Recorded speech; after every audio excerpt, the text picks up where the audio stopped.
नमस्कार, आप देख रहे हैं स्पेशल रिपोर्ट और आपके साथ मैं हूं चांदनी वर्मा। देश एक बार फिर से लोकसभा चुनाव की तहरीश पर खड़ा है और 2019 के लोकसभा चुनाव के लिए सभी राजनीतिक दलों ने कमर कस ली है। 5 साल तक सत्ता से दूर रहे विपक्षी दल सत्ता में वापसी के लिए एड़ी चोटी का जोर लगा रहे हैं। तो सत्ता में बैठी बीजेपी के नेतृत्व वाली एनडीए गठबंधन को 2019 के महाभारत में अपने सेनापति मोदी की योजनाओं का भरोसा है।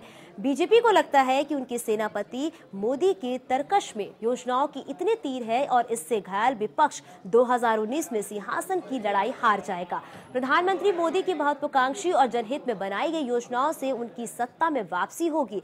जनधन योजना, उज्ज्वला योजना, मुद्रा बैंक योजना, प्रधानमंत्री आवास योजना और स्वच्छता अभियान के तहत हर घर में शौचालय निर्माण जैसी कई योजनाओं के जरिए प्रधानमंत्री मोदी ने देश की तस्वीर बदलने की कोशिश की है। तो क्या सचमुच इन योजनाओं का फायदा आम जनता तक पहुंचा है? क्या वाकई इन योजनाओं के बदौलत एनडीए सरकार का वोट बैंक मजबूत हुआ है? क्या प्रधानमंत्री की जनधन वाली योजनाओं से खुश होकर 2019 के चुनाव में जनता उन्हें वोट के तौर पर रिटर्न गिफ्ट देगी? ये जानने के लिए आज हम आपको उत्तर प्रदेश के कई जिलों में लेकर चलेंगे और देखेंगे कि यहाँ के लोग मोदी सरकार की योजनाओं पर क्या कहते हैं।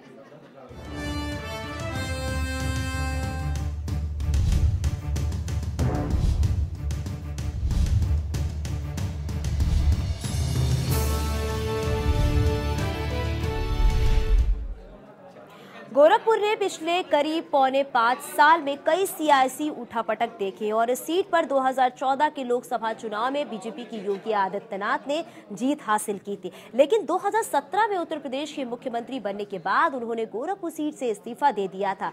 इसके बाद मार्च 2018 में इस सीट पर हुए उपचुनाव में समाजवादी पार्टी और बीएसपी के गठबंधन ने बीजेपी को बुरी तरह से झटका देते हुए चुनाव जीत ली थी। जातीय समीकरण में हार के बाद इस बार के लोकसभा चुनाव में बीजेपी को पीएम मोदी की उन योजनाओं का भरोसा है जो उन्होंने गरीबों की भलाई के लिए चलाई है। अब देखना है क्या गोरखपुर में पीएम की योजनाओं से यहां जनता को फायदा हुआ है।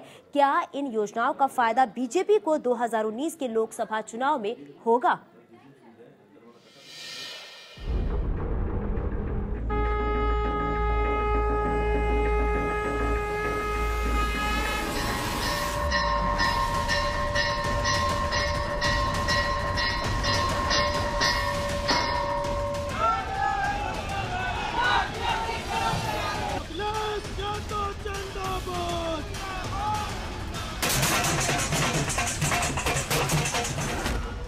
दो 2019 के लोकसभा चुनाव में गोरखपुर में नाक की लड़ाई लड़ी जाएगी।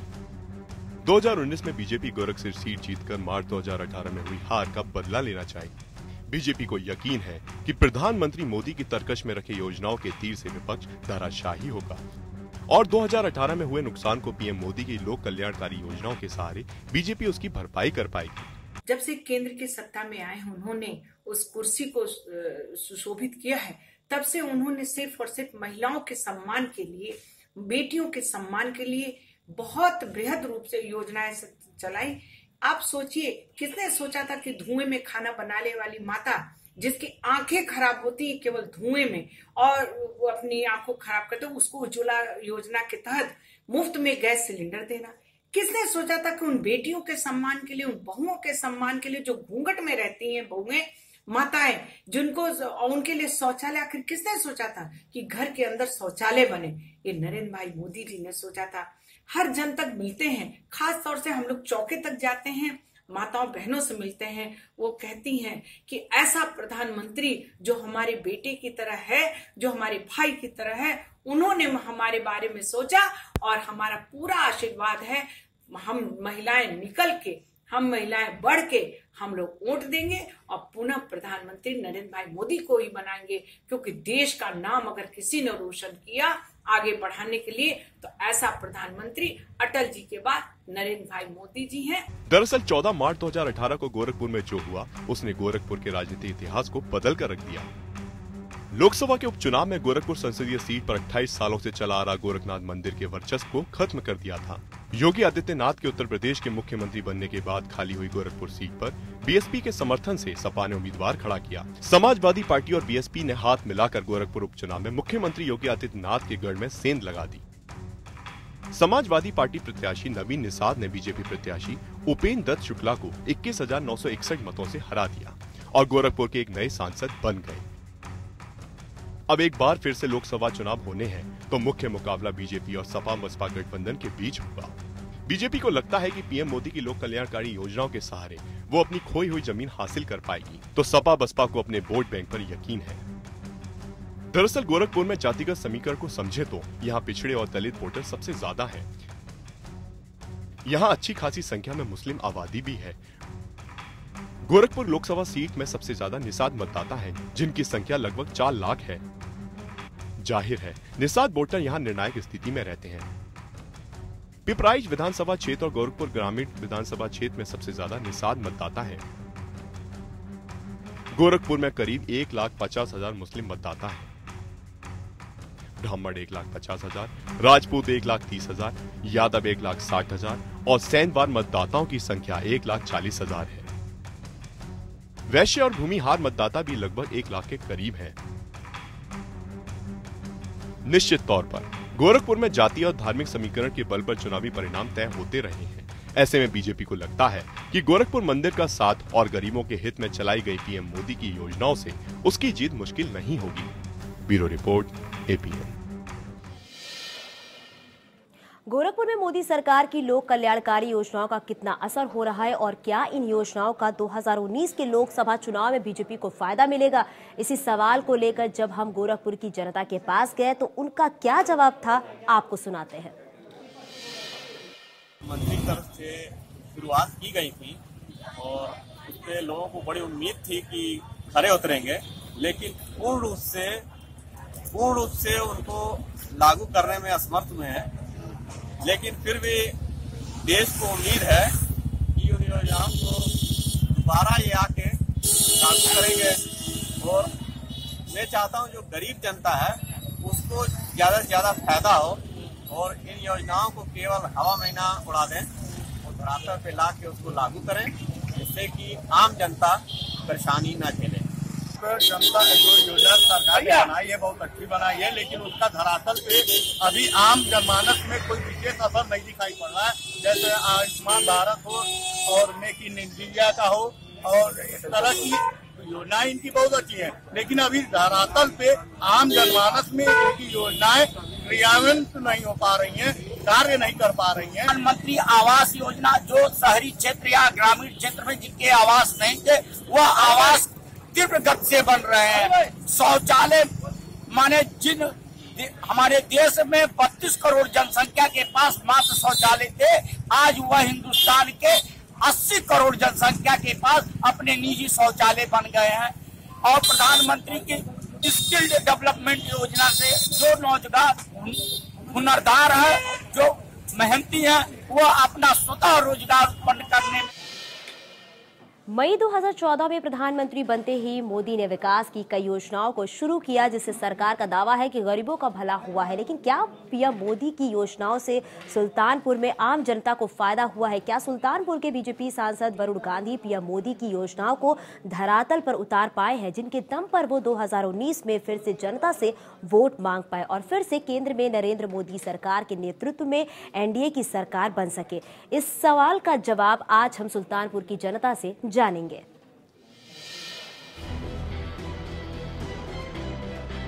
गोमती नदी की दोनों ओर बसे सुल्तानपुर में 2019 का चुनावी महाभारत बीजेपी और सपा बीएसपी गठबंधन के बीच होगा, जिसमें बीजेपी के तरकश में पीएम मोदी की योजनाओं के तीर होंगे तो विपक्षी गठबंधन अपने जातीय समीकरण के दम पर इस लड़ाई को जीतने की कोशिश करेगा। सुल्तानपुर से इस वक्त बीजेपी के वरुण गांधी सांसद हैं। सुल्तानपुर को उत्तर प्रदेश की राजनीति में 2014 के बाद बीजेपी के गांधी के इलाके के तौर पर नया महत्व मिला है। राहुल गांधी के क्षेत्र अमेठी से 32 किलोमीटर दूर ही बीजेपी के गांधी वरुण गांधी का इलाका शुरू होता है। रायबरेली और अमेठी से सटे इस संसदीय क्षेत्र में बीजेपी की 2014 में जीत का अलग महत्व था। देश भर में मोदी की लहर के बीच सुल्तानपुर में बीजेपी और बीएसपी के बीच मुकाबला था और आखिरकार जब नतीजे आए तो बीजेपी ने बाजी मार ली। 2014 के चुनाव में बीजेपी के युवा उम्मीदवार वरुण गांधी ने बीएसपी के पवन पांडे को पटखनी देकर सुल्तानपुर संसदीय सीट जीती थी। इससे पहले 2009 के लोकसभा चुनाव में इस संसदीय क्षेत्र से अमेठी राजघराने के सदस्य और कांग्रेस के उम्मीदवार संजय सिंह ने जीत दर्ज की थी। और देखा जाए तो 1984 के बाद से कांग्रेस यहां कभी भी जीत हासिल नहीं कर सकी थी। 1984 के बाद हुए लोकसभा चुनावों में 3 बार यहां से बीजेपी और 2 बार बीएसपी जीती। इससे पहले एक बार यहां से जनता पार्टी और जनता दल के प्रत्याशी के सिर पर भी जीत का सेहरा बंधा। राजनीतिक तौर पर जागरूक सुल्तानपुर संसदीय क्षेत्र में विकास का एक बड़ा मुद्दा है। अवध के जिले सुल्तानपुर का बड़ा हिस्सा देहाती इलाके में आता है। रोजगार के साधन कम है। साक्षरता दर 69% है। ज्यादातर लोग खेती और बची हुए छिटपुट दुकानदारियां करते हैं, इसलिए इन्हें मौका मिला और दिल्ली, लखनऊ, कानपुर, मुंबई और सूरत जैसे शहरों में जा बसे और छोटा मोटा काम करके कमाने लगे। ऐसे में 2019 के चुनाव में प्रधानमंत्री मोदी की योजनाओं और उससे यहाँ की जनता को कितना फायदा मिला, ये यहाँ के लिए बड़ा मुद्दा होगा। पीएम मोदी की कल्याणकारी योजनाओं को गरीबों को ध्यान में रखकर बनाया गया है ताकि उनके जीवन स्तर में सुधार हो सके और उनका जीवन पहले से आसान हो सके। लेकिन इन योजनाओं की कामयाबी इस बात पर निर्भर करती है कि इसे किस तरह से सुल्तानपुर में लागू किया गया है और जनता इन योजनाओं का कितना लाभ उठा सकी है। बीजेपी और केंद्र सरकार का दावा है कि पीएम मोदी की योजनाओं से गरीबों का भला हुआ है, तो वहीं विपक्ष का आरोप है कि मोदी सरकार की सभी योजनाएं हवाई हैं। अब देखना है कि सुल्तानपुर की जनता इन योजनाओं पर क्या सोचती है और क्या 2019 के चुनाव में पीएम मोदी की योजनाएं बीजेपी के पक्ष में वोट में तब्दील हो पाएंगी। Bureau report, APN। सरकार की आयुष्मान योजना का मुरीद दुनिया के सबसे अमीर व्यक्ति बिल गेट्स भी हैं। बिल गेट्स ने आयुष्मान योजना की जमकर तारीफ की है। सरकारी आंकड़ों के मुताबिक आयुष्मान भारत योजना से अब तक करीब 8 करोड़ लोग फायदा उठा चुके हैं। वहीं उज्ज्वला योजना के जरिए गरीब महिलाओं को मुफ्त गैस कनेक्शन देने की योजना भी केंद्र सरकार की ऐसी योजना मानी जा रही है जिससे माना जा रहा है कि 2019 के लोकसभा चुनाव में जनता सत्ता की चाबी दोबारा मोदी सरकार को सौंप सकती है। इसके अलावा जनधन योजना, मुद्रा बैंक योजना और प्रधानमंत्री आवास योजना जैसी कई योजनाएं हैं जो बीजेपी के लिए 2019 में तुरुप का पत्ता साबित हो सकती है। अब इन योजनाओं का सुल्तानपुर की जनता को कितना फायदा मिला है और 2019 में क्या इन योजनाओं से खुश होकर वो बीजेपी को जिताएगी, आइए यहाँ की जनता से जानते हैं। भारतीय जनता पार्टी क्या रुख रहेगा उत्तर प्रदेश में? इस बार कोई खास उम्मीद नहीं है। क्यों? भारतीय जनता पार्टी ने शौचालय दिए, प्रधानमंत्री आवास योजना दिया और जो है राशन दे रही है, तो क्या कारण है कि कोई उम्मीद नहीं है भारतीय जनता पार्टी? इसलिए उम्मीद नहीं है, जब से गाय बछड़े छूटने लगे हैं, खेती नुकसान हो रही है, किसान आत्महत्याएं कर रहे हैं, इस वजह से उम्मीद नहीं है। अब तो जो है गौशाला भी खुलवा दिया गया। गौशाला यहाँ 1-2 खुले हैं, गौशाला और चाहिए। 1-2 गौशाले में इतनी गाय कहाँ से आएंगी? नहीं, क्या गाय जो है गाय के लिए ही जो है वोट नहीं देंगे या कि और भी कारण है आपके जो है? नहीं, हमारे कोई कारण नहीं है। जहाँ तक हमें उम्मीद है ये नहीं आएगी सरकार। जी हमको तो लगता है एकदम नहीं आएगी। उम्मीद है कि 100% में से 90% नहीं आएगी। क्यों नहीं आए, क्या कारण है? जी कारण ये है कि सरकार जो है कि कोई काम ही नहीं की है। काफ़ी लोगों की उम्मीदें इनसे टूट चुकी हैं। ये कार्यकाल हमें नहीं लगता आगे चल पाएगा। आपको क्या लगता है कि इस बार लोकसभा चुनाव में जो है क्या भारतीय जनता पार्टी क्या करेगा? हमें ही नहीं बल्कि और सबको जो है नहीं लगता है कि ये कार्यकाल आगे चल पाएगा। जो इंसानों को बिल्कुल परेशानी हो रही है, गरीब इंसान बिल्कुल मर रहा है, इससे इंसान बेरोजगार। गरीब इंसान को क्या परेशानी है? तो गरीबों के लिए जो है शौचालय बनवा रहे हैं, प्रधानमंत्री आवास योजना के तहत जो है मकान भी जो है उपलब्ध है। क्या गरीबों को नहीं मिल रहा है? क्या मिल रहा है गरीब इंसान को? शौचालय में शौचालय में सोएगा क्या जाकर? गरीब इंसान के लिए झोपड़े वो भी तोड़वा दिए जा रहे हैं। क्या हो रहा है गरीब इंसान के लिए? किसान भूखा मर रहा है, प्यासा मर रहा है। क्या हो रहा है किसान के लिए? किसान फांसी लगा के मर रहा है। इस बार चुनाव में भारतीय जनता पार्टी क्या सत्ता में आएगी कि नहीं आएगी, क्या है उम्मीद? तो बात करेंगे साल 2019 के चुनावी महाभारत में बीजेपी के सामने विपक्ष का चक्रव्यूह तोड़ना बड़ी चुनौती है। बीजेपी को लगता है कि पीएम के तरकश पे रखे योजनाओं की तीर से वो ही इस चक्रव्यूह को तोड़ने में कामयाब होगा।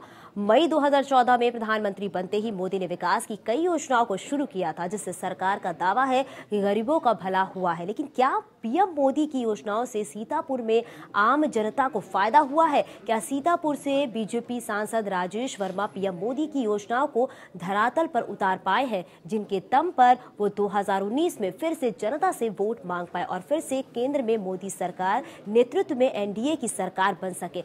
इस सवाल का जवाब आज हम सीतापुर की जनता से जानेंगे। – 2014 के चुनाव में मोदी के सबका साथ सबका विकास के नारे के सहारे सीतापुर में बीजेपी का 16 साल का वनवास खत्म हुआ था। 16 साल के लंबे इंतजार के बाद सीतापुर संसदीय सीट पर बीजेपी ने जीत का केसरिया पताका फहराया था।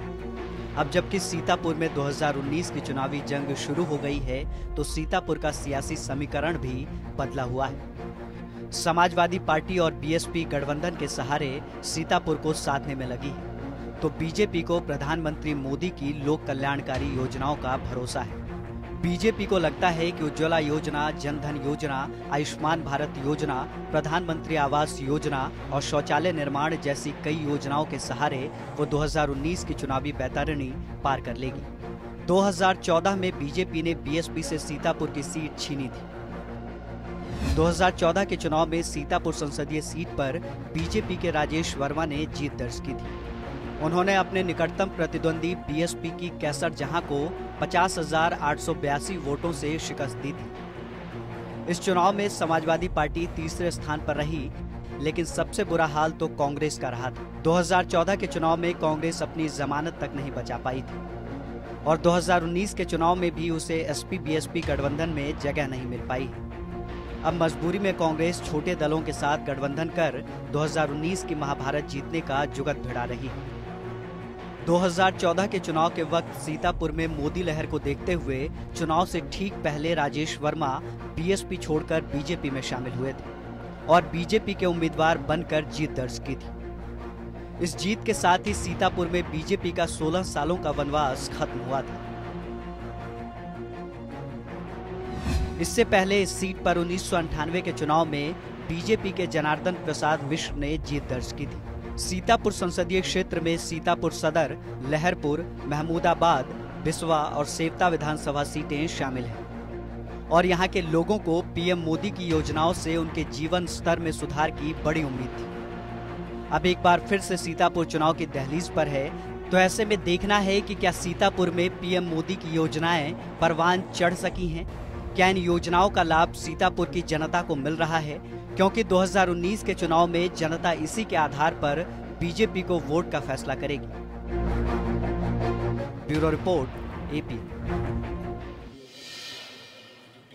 बीजेपी को भरोसा है कि 2019 में मोदी की योजनाओं से सीतापुर की चुनावी महाभारत में बीजेपी की जीत होगी। सीतापुर के बीजेपी सांसद राजेश वर्मा की जिम्मेदारी भी है कि वो अपने संसदीय क्षेत्र में पीएम की योजनाओं का लाभ अपनी जनता को दिलाए। लेकिन क्या सीतापुर में प्रधानमंत्री मोदी की महत्वाकांक्षी योजनाएं धरातल पर ठीक उसी तरह से उतर पाई हैं जिसकी कल्पना पीएम मोदी ने की थी? क्या 2019 के चुनाव में पीएम मोदी की योजनाएं वोट में तब्दील हो पाएंगी? क्या इस बारे में कहती है सीतापुर की जनता? आइए सुनते हैं। लेकिन 2014 की मोदी लहर में बीजेपी की राजेंद्र अग्रवाल ने मेरठ से जीत हासिल की थी। मई 2014 में प्रधानमंत्री बनते ही मोदी ने विकास की कई योजनाओं को शुरू किया, जिससे सरकार का दावा है कि गरीबों का भला हुआ है। लेकिन क्या पीएम मोदी की योजनाओं से मेरठ में आम जनता को फायदा हुआ है? क्या मेरठ के बीजेपी सांसद राजेंद्र अग्रवाल पीएम मोदी की योजनाओं को धरातल पर उतार पाए हैं, जिनके दम पर वो 2019 में फिर जनता से वोट मांग पाए और फिर से केंद्र की मोदी सरकार यानी नेतृत्व में एनडीए की सरकार बन सके? इस सवाल का जवाब आज हम मेरठ की जनता से जानेंगे।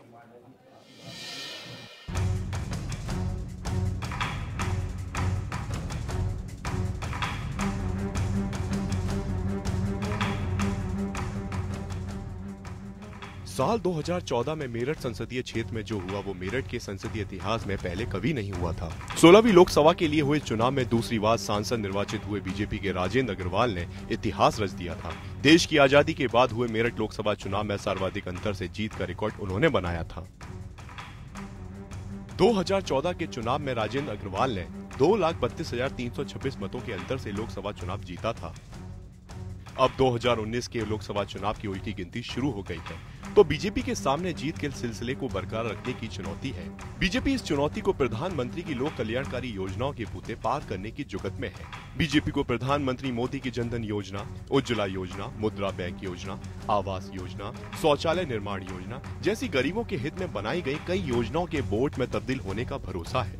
बीजेपी को यकीन है कि 2014 में जो मोदी लहर थी वो मोदी की जन कल्याणकारी योजनाओं की वजह से कायम रहेगी। 2014 के लोकसभा चुनाव में मतदाताओं का रुझान बीजेपी के पक्ष में किस कदर रहा था, इसका प्रमाण मिले वोटों के प्रतिशत से समझा जा सकता है। बीजेपी ने मेरठ सीट पर कुल डाले गए कुल मतों का 48.10% मत प्राप्त किया था, जबकि दूसरे नंबर पर रही बीएसपी को 27.13% वोट मिले थे। समाजवादी पार्टी की झोली में 19.10% वोट आए थे। सबसे बुरा हाल कांग्रेस का रहा था। कांग्रेस को आरएलडी गठबंधन के बावजूद महज 3.87% मत ही मिल पाए थे। हालांकि 2019 के लोकसभा चुनाव में उत्तर प्रदेश के सियासी समीकरण बदल चुके हैं। समाजवादी पार्टी और बीएसपी के गठबंधन की वजह से उसे यकीन है 2019 के चुनाव में मेरठ की बाजी उसके पक्ष में आएगी। तो बीजेपी को भरोसा है कि पीएम मोदी की योजनाओं से मेरठ की बड़ी आबादी को लाभ हुआ है और 2019 के चुनाव में वो बीजेपी को वोट देकर जीत का रिटर्न गिफ्ट देगी। अब देखना है जनता पीएम मोदी की योजनाओं पर क्या प्रतिक्रिया देती है और 2019 के चुनाव में बीजेपी पर कितना भरोसा दिखाती है। Bureau report, APN. मेरठ सांसद राजेंद्र अग्रवाल का दावा है कि मेरठ में पीएम मोदी की योजनाओं से यहां की जनता को बड़ा फायदा मिला है। मेरठ की जनता को इन योजनाओं का कितना फायदा मिला है, ये जानने के लिए हमारे संवाददाता प्रवीण चौहान ने जन औषधि केंद्र का दौरा किया और लोगों की राय जानी। प्रधानमंत्री की योजनाओं को लेकर हम यहां सबसे पहले पहुंचे हैं मेरठ के LLRM मेडिकल कॉलेज। यहां पर प्रधानमंत्री की योजनाओं को लेकर यहाँ कुछ लोगों से बात करेंगे। यहाँ आप मेरे पीछे देख सकते हैं प्रधानमंत्री जनधन औषधि केंद्र। यहाँ की जनता से जानेंगे कि सही मायने में कि इस जन औषधि केंद्र का जनता को फायदा मिल रहा है या नहीं। यहाँ कुछ लोग हैं, इनसे जानते हैं। आपने दवाई खरीदी है क्या यहाँ से? हाँ जी। क्या जन औषधि केंद्र से खरीदी है? कहाँ से खरीदी है? जनधन केंद्र से खरीदी है। क्या फायदा मिल रहा है आपको? यहाँ क्यों आए? यहाँ तो बच्चे को दिखाना आया था, लड़की को। तो ये नहीं, क्या नाम है, इसको सांस टीबी थी, क्या नाम है, टीबी वालों को दिखाया तो कल लगे इसका ये टेस्ट कराओ, तो वो है नहीं, क्या नाम है, टेस्ट में कल कराऊंगा इसका। जब तो ये दवाइयाँ लिखी थी तो ये सिरप यहाँ पे आ नहीं रहा था, बाकी क्या नहीं, क्या नाम, मैंने दवा यहाँ से मिली है। कुछ फायदा मिल रहा है कि प्रधानमंत्री ने योजनाएं चलाई हैं कुछ? नहीं, प्रधानमंत्री की क्या नाम है काफी मदद है, क्या नाम है, सारी मदद है, क्या नाम है, जो दवाइयाँ क्या नाम है सस्ती हैं, तो उससे ज्यादा लाभ कहाँ हुआ। क्या प्रधानमंत्री की योजना चल रही है जन औषधि केंद्र, क्या ये लग रहा है कुछ बेनिफिट दे रही है आपको? बेनिफिट दे रही है और दवाई कम पैसों में मिल रही है। कितने कम में मिल रही होगी? 100 रुपए की दवाई ये मानो कितने रुपए कम में? 50 रुपए में मिल रही है। कम होने थे प्रधानमंत्री की जो योजना थी उसके फायदे सही मायने में मिल रहे हैं? फायदे तो मिल रहे हैं, लेकिन थोड़ी सी यहाँ के लोगों की जो कमी महसूस हो रही है। क्या? जैसे कि दवाई तो यहाँ लिखा हुआ है हर जगह की दवाई पूरी मिलेगी, बाहर से दवाई नहीं लेनी है, लेकिन यहाँ लिख देते हैं कि ये दवाई नहीं है, बाहर से ले लो। ये सबसे बड़ी कमी महसूस हो रही है। लेकिन फायदा क्या दिख रहा है? फायदा ये दिख रहा है, ये योजना जो चल रही है, दवाइयाँ मिल रही हैं, इनका बेनिफिट हो रहा है, लेकिन जैसे पहले नहीं मिलती थी वो बेहतर है पहले से। आप ये बताएं कि जो प्रधानमंत्री की ये जन औषधि वाली योजना है, कुछ बेहतर है, कुछ फायदा मिल रहा है आपको? हाँ, लेकिन सभी दवाइयाँ मिले तो बेहतर है, लेकिन कुछ मिलती हैं कुछ नहीं मिलती हैं। अगर सभी मिल जाए तो कितना फायदा आप मान रहे हैं? कितने रुपए की दवाई कितने में मिल रही है? 100 रुपए की दवाई कितने में मिल रही है? 23-24 रुपए में मिल जाती है। तो पहले से इतना फायदा है? हाँ, 75% आप मान रहे हैं? हाँ, लेकिन तो सभी नहीं मिल पा रहे ना अभी। अगर सभी मिल जाएंगे तो और बेहतर होगा। ज्यादा बेहतर होगा। और स्पेशल रिपोर्ट में अभी के लिए बस इतना ही, लेकिन खबरों का सिलसिला लगातार जारी है। बने रहिए एपीएन के साथ।